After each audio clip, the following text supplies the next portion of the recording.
just gonna see if I can.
Hi, Björk. Hi. So we're here with Dazed, and we are going to be answering some fan questions with you today in celebration of Vulnicura VR. Yes. Amazing. Thank you. So are you cool to get started? Yep. Amazing. So let's start with the first one. We've got one here from Emma Hope All, who wants to know, what is your most treasured item of clothing?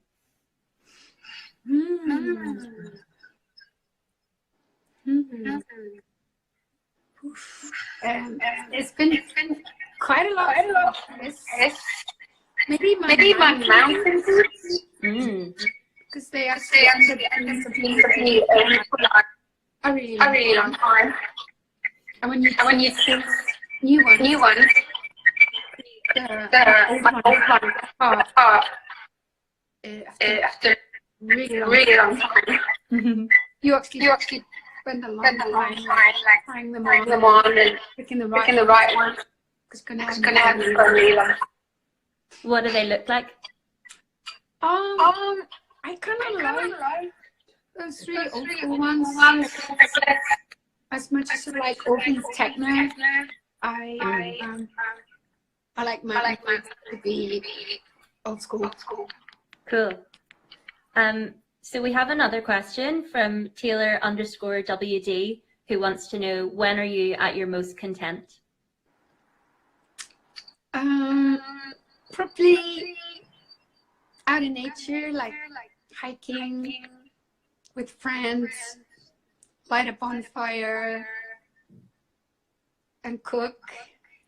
I'm kind of getting into cooking straight on fire pits now. And what? And we've got another question from Charlene_D, who wants to know, what are your favorite films? Favorite what? Your favorite films? I like the trilogy of Antonioni, Eclipse, and Adventura. I like The Hourglass in the Sanatorium very much. I like the Sweet, so Yugoslavian film.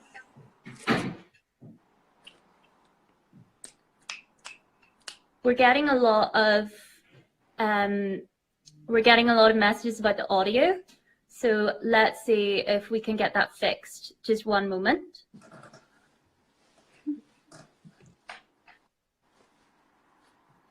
Can you hear me okay, Björk? Yep. Okay.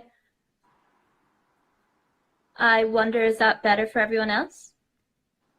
The echo is bad on her side. Do you have a set of headphones? No. No. I can hear you. I'm going to work at getting some headphones. I think the audio maybe on our side is a bit difficult to hear, but we'll continue anyway for now, and we'll see about getting that fixed. So I think it would be good if we could talk a little bit about the launch of the VR app, which is today. So maybe you could talk a bit about that. Yeah.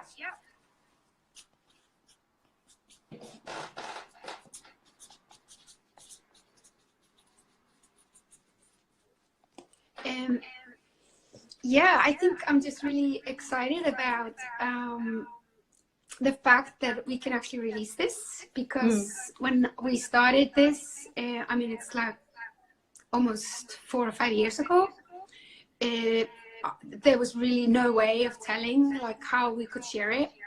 I think I'm like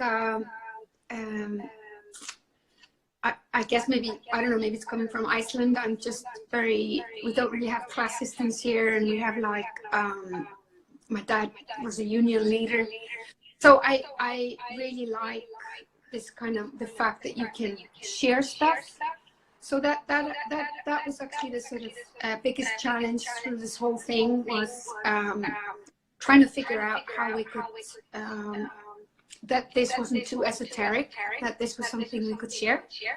So we went to, we started this as filming with a 360 camera on a beach, and really trying to celebrate the angle of VR, which is most spontaneous, low budget, like immediate. And me trying to get back to this place where I actually wrote the song on the beach that I sang it on. So to sort of use technology as to simplify and make more intimate the contact with the listeners. Then we kind of first did like put some headsets up in Rough Trade record shop, and all these people came and tried it out, and that worked out really well. So we were like, what could we do next? And then I got offered to do an exhibition in Sydney, Australia, in June, I think 2016. So we moved everything. Then we had like added a couple of songs.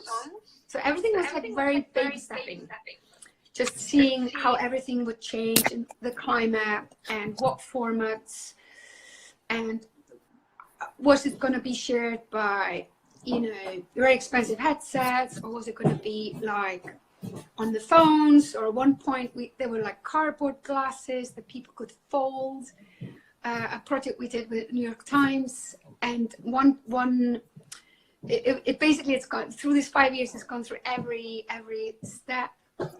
And then in Sydney we added a couple of songs, and we had like 3 different rooms for 3 different songs with, I think it was 10 headsets per song, and literally tens of thousands of people came, and we were so surprised, and people were really like crying, very emotionally, very like moved by it. So I think that's what made us believe, okay, we're going around the right road.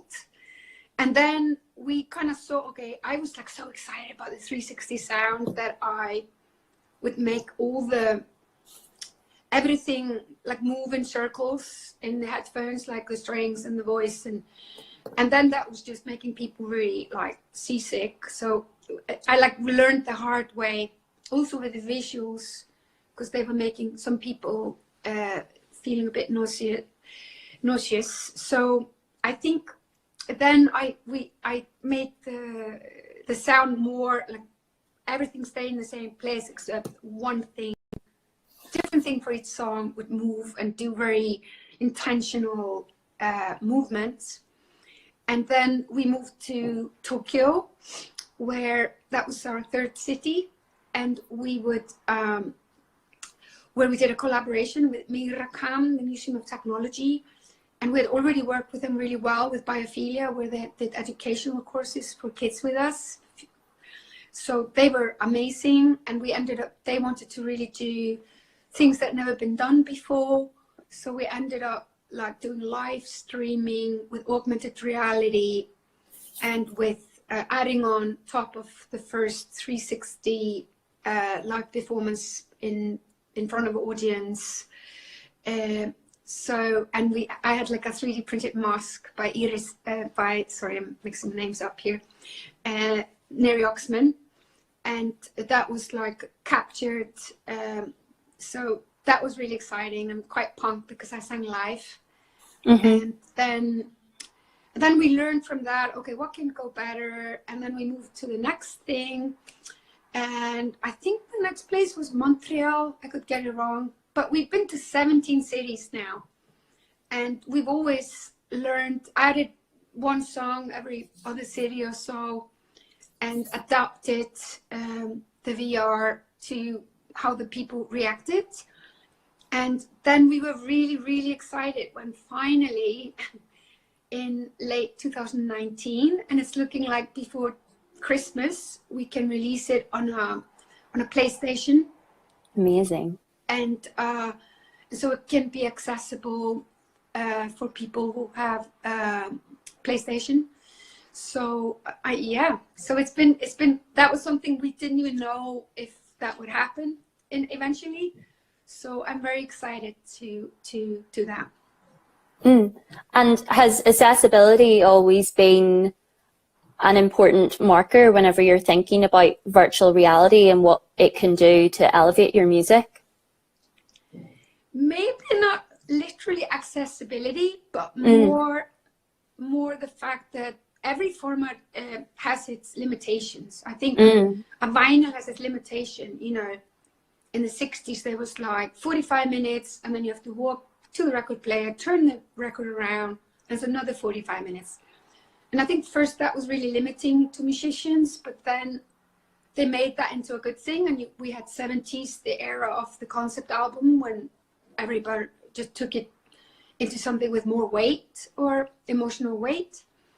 And I think CDs they've got the limitations. Like every format has its limitation. I think it's more about picking the right content for the right format, if you want.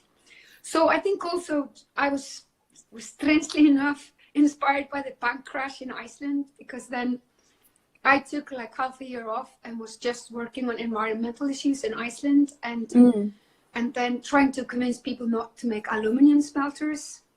And then the whole country went bankrupt. So we were trying to encourage seed companies in the rural areas to do creative green things without any money, with no budget. So it's like you don't need money to go green, kind of thing. And I think that sort of inspired everything I've done the last 10 years, that everything is very sort of in exchange and not trying to work against nature or technology, to be inclusive to technology. It is here to stay. We're not all going to move into caves, let's face it, but let's go green, and let's use all the ideas we get and all the music we get and everything we get, and try to harness it in technology we can share with the least effort. But maybe sometimes when you are making things, or you are first developing things and trying to figure out what the character of each thing is, that of course is a lot of work. And I have to say, this VR album probably has most man hours or woman hours of anything I've done. Is literally millions of Skype meetings, and each song went through like 20 demos, and there was basically 7 different companies doing 7 different songs somewhere in basements and bedrooms. And and that later became better companies. And then we had to, at some stage, translate all the 7 different programs and put it all under umbrella with the company Analog in London, who did that, and all into one umbrella. And then that was a lot of work, and then make sure that it all worked on the same platform. And then through this process, through every single, listen to all the music and mix everything again, the sound, and master it again, and invent mastering programs for 360 music. And there's basically been like 20 things, like hurdles we got hit that we had to sort of overcome. And I tried to include every single one, and try to say, okay, here's a hurdle, let's switch it into an advantage for the music. Oh, maybe we can use this as a good idea to make the music sound even better. Yeah. Yeah. What a wonderful way to approach it. And a couple of different people want to know how you chose the different collaborators on this project and how you worked with the multitude of directors that you did. Yeah, I mean, I think in that way it's a natural continuity of the music video. That's like a tradition that's already established that I really love. And so I think with the app album Biophilia, I already, me and James Murray already tried once where I programmed for Max all the musical structures, the algorithms for the songs, and then we reached out to app builders to add the visuals on the skeletons we already had. And then some of them we were lucky and that went through like 2 or 3 demos and then we were ready. But some of them are literally like 20 demos until it was like right. And so we already did that. So in some ways doing a VR album was that, but times 10, but the amount of work it was, but kind of same kind of idea. I think also some instinct, gut instinct in me. It's also very much about, like, my albums for me are very, very different. For some people, they all kind of sound the same, but for me, they're very, very different. And for me, I think I could have only done this with Vulnikura, because Vulnikura for me is the most kind of old school musically of everything I've done. It's like Heartbreak, which is the oldest format, maybe what the music industry has always wanted me to do is just be this kind of like Edith Piaf or this kind of crooner and also this kind of cliche of what women, the role they are put into of being this kind of burn, and then you like self-destruct in the end and you're not a threat. So I've kind of stayed away from that as much as I can through my whole life, because I thought it was so one-sided. And but then in Vulnikura, I actually ended up writing an album like that, where I actually am the victim, and that's very much the victim archetype, if you want. And I was like, okay, I wrote the strings in a really old school way. It's almost like a Greek tragedy.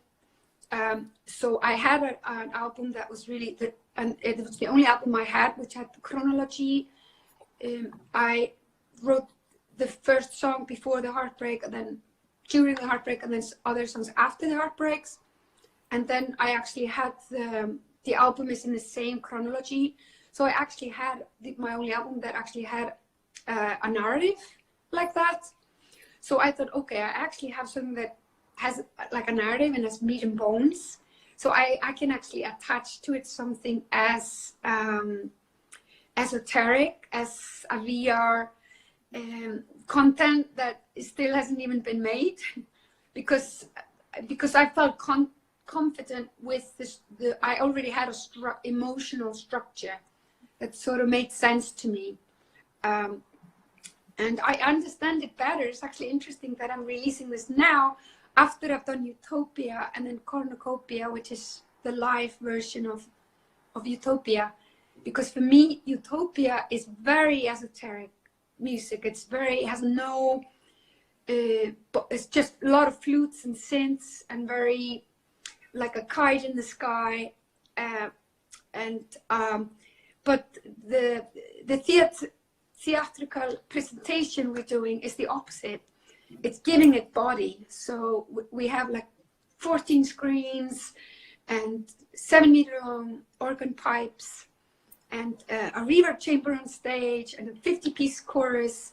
So I don't know if that makes any sense, but from my point of view, Utopia is, the music is very like air, element air.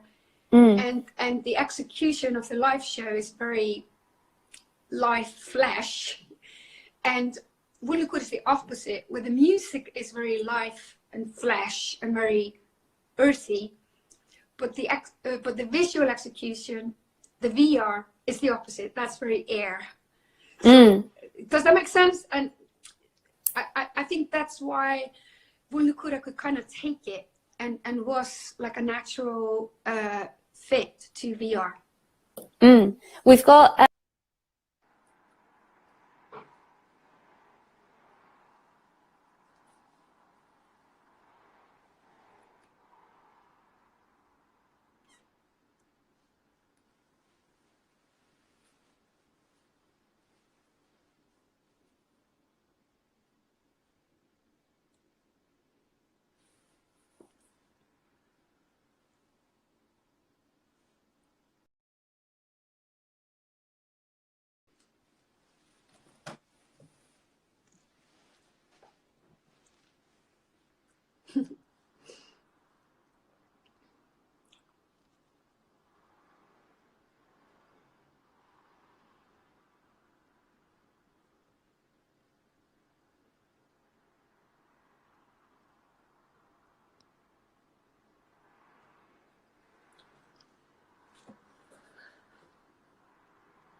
Hi, we're back.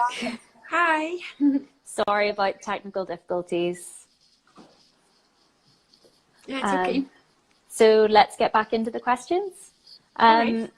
So I wonder if you could tell us what your most profound experience is experiencing Vulnicura VR. Which video is it that speaks to you most emotionally whenever you go through it?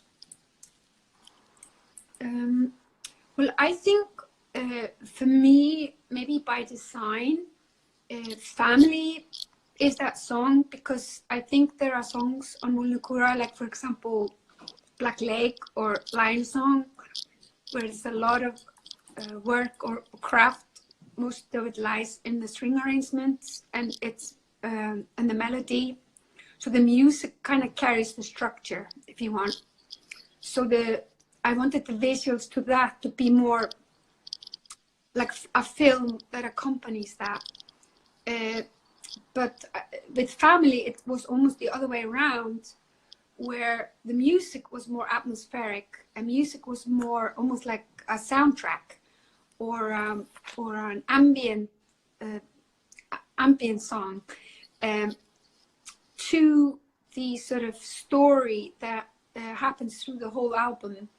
The lyric is literally just describing what physically my sensations were during the whole process of the heartbreak.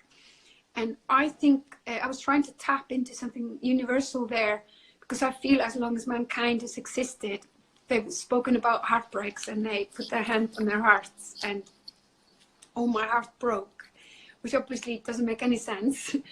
And I think people who go through loss, for example, death of a close one, they go through this kind of mourning, which is basically, they feels like their arm just got torn out of the socket, but then they point it out to their friend, and the friend can't see anything, you know. But for them, it's reality. Like, that's the amount of pain they felt. So I kind of, I witnessed very early on, when I was trying on a lot of VR of other people's, that they had that sort of potential of, you know, of making those kind of invisible things, that emotional things that we feel with our bodies, but it's not literally, they don't happen, which basically in short is called metaphysical. That the VR has a very easy access to that part of us.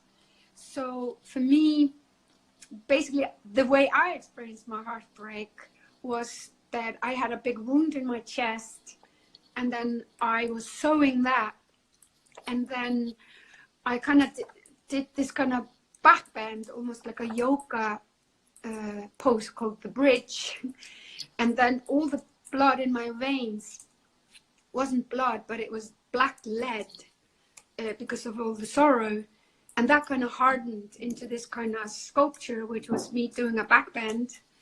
And then once I'd healed, I would sew my wound, and then I would like rise up and get rid of all the earthly luggage and the pain, and just for a moment be this kind of just air, or this light being that had kind of overcome this somehow.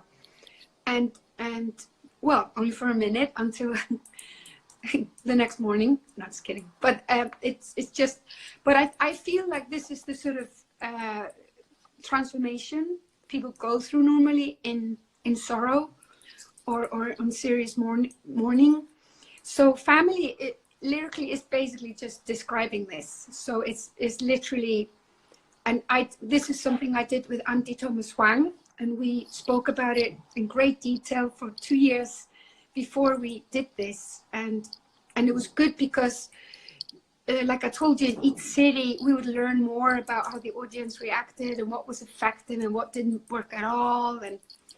And then we did family, and it literally starts with me in an Icelandic cave in the underworld, and we kind of made it part of the gadget that you hold in VR, that you are like sewing your wound with that. So that's part of the listener can do that. And then in the middle of the song, there's this cello solo, which is almost like an arpeggio, where you drill a hole from the underworld up to the surface, and there you become this kind of coagulated black sculpture, and then you kind of sew your wound, and then you kind of stand up and rise, and become this kind of 3 meter tall light being that walks like through you. And that's something we noticed that people really reacted to at all these VR exhibitions. I mean, we've gone now to 17 cities, that if they saw like an avatar from afar, and then the avatar kind of became them, and then there was some sort of transformation in the music, or they did something with their hands, something really simple and symbolic, and then you grow into this kind of 3 meter tall light being, as a sort of reward for your self-work, that seemed to work really well in the VR world for some reason. And I think it's basically, for me, it was very obvious that it was tapping into mythologies from all over the world. There's like stories of giants and trolls, and I mean, we even see it in Princess Mononoke of Studio Ghibli, and it's been with us. And I think it's just this psychological transformation that the humans have capacity to do, and only for a moment we become some sort of saintly beings, but then we go back into the soil and have to start all over again. We've got a couple of questions also about your face filter. Can you tell us a bit about your mask? Oh, James Murray made it. He's been very courageous during our Mexico City residency, which we just came from. And he kind of programmed and was noodling with this in his room. And yeah, we decided to premiere it today to see how it would work. It is a look. And, it is brilliant. Yeah, it's based on the same idea as Utopia, which is and Cornucopia, which is the skeletal orchid, which beautiful. is the sort of theme. Lovely. And so we've got a couple of more general questions also. Joseph Benjamin 13 wants to know, would you ever consider acting again? I don't know. I'm flattered that I actually kind of still get asked. It is very flattering. It is, you know, I'm so obsessed with what I do, and I think I'm so lucky because in what I do, it's got music and it's got visuals, and I collaborate with so many people. I mean, altogether, I haven't counted, but I bet on this VR album there's like 100 people all together, with all the programmers and everybody and the engineers. I wish there was 5 of me, like to execute all the ideas I want to do. I always seem to I always force myself to stop doing 90 things, just do one thing and do it well. And then a month go by and I'm doing 5 things. So I don't know where I can find the time. I also think I'm one thing I'm learning is I'm pretty idiosyncratic. So it seems to be overall, when I do things kind of according to my little music world, things kind of work.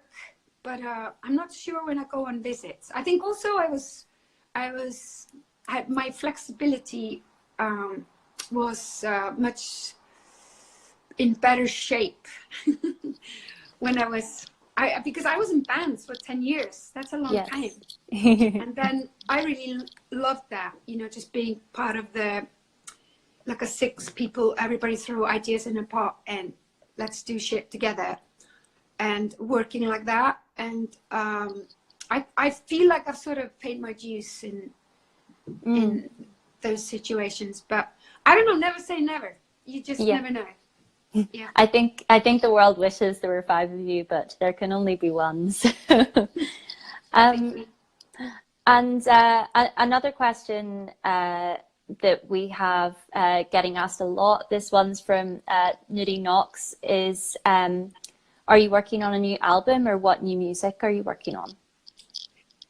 Yeah, I mean, I'm always kind of writing, but I'm really, really slow. So it always, like you've seen through the years, like that I put out an album every 3 years, or I mean, sometimes longer, sometimes shorter, depending what else I'm doing. But I mean, so that average, that's like 1 song every 2 months. So it's I'm always lulling on something in the background.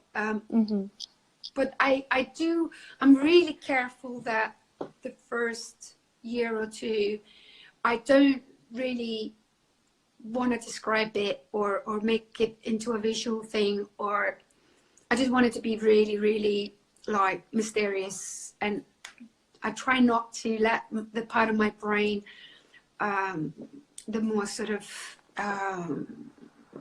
analytical part of me, I try to like keep it away, to just sort of do it with my instinct and just do whatever the fuck I want. And then usually there's a moment where I finished the previous album, usually when like on the last tour or whatever, I usually will sit down and then I will listen to what I got, and usually it'll be a pleasant surprise, you know, like I'll be like, really? Like it'll be like usually the opposite of what I'm doing, because I'm kind of bored with what I'm doing, but in some ways a continuity of what I'm doing. So so I mean, I'm just started, so I'm still long way away. So yeah.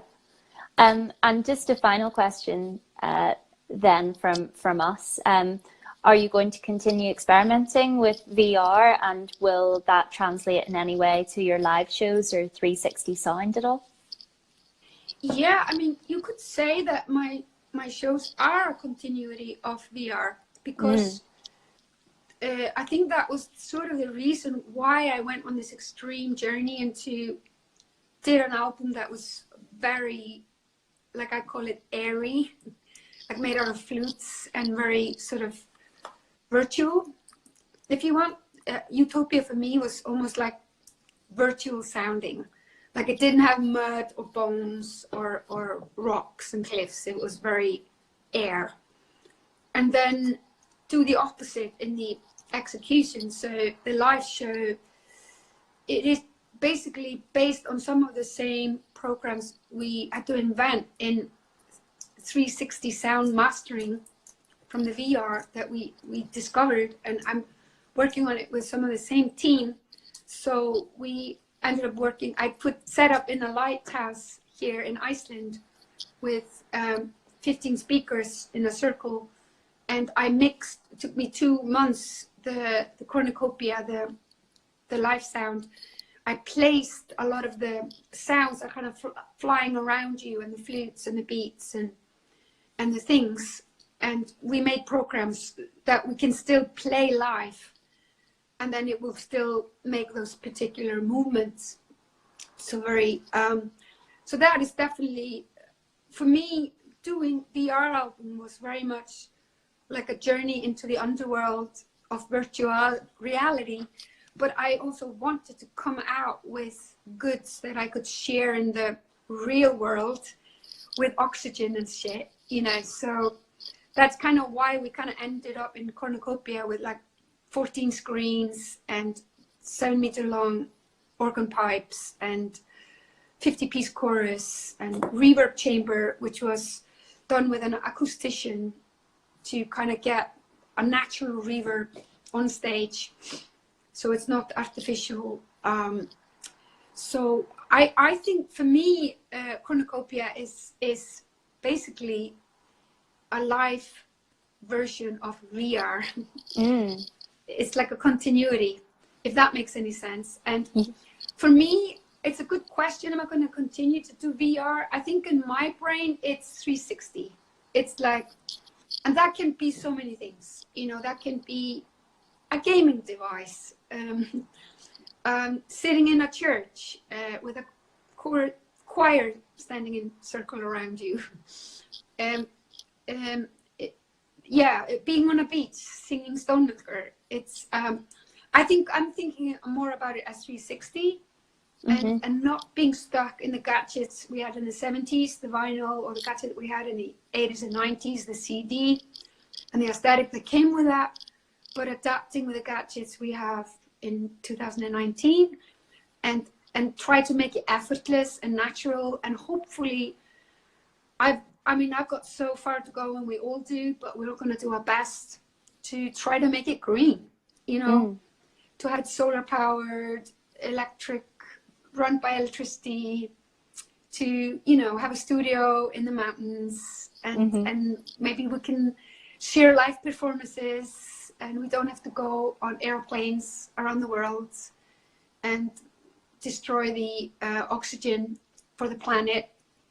I mean, live tours, they take a lot of, there's a lot of pollution from all these airplanes. So yeah, I think we all need to think about the future in that way, and I would like to come up with solutions that can use our technology, but make the planet greener. Yeah, it's definitely something for the music industry to be thinking about, and the perfect time to be asking these questions. Yep. Amazing. Thank you so much, Björk. I think we're going to leave it there. So thank you for your time, and thank you everyone for your questions. Can I use this, be an opportunist and use this to make one statement? Absolutely, go ahead. I would like to celebrate that Greta Thunberg is in New York. She made it on her on the boat, and I would like to encourage the Prime Minister of the Scandinavian countries to announce emergency situation in the Scandinavian countries and deal with global warming. Amazing. Thank you for that, Björk. Thank you everyone for joining us today. Bye. Thank you.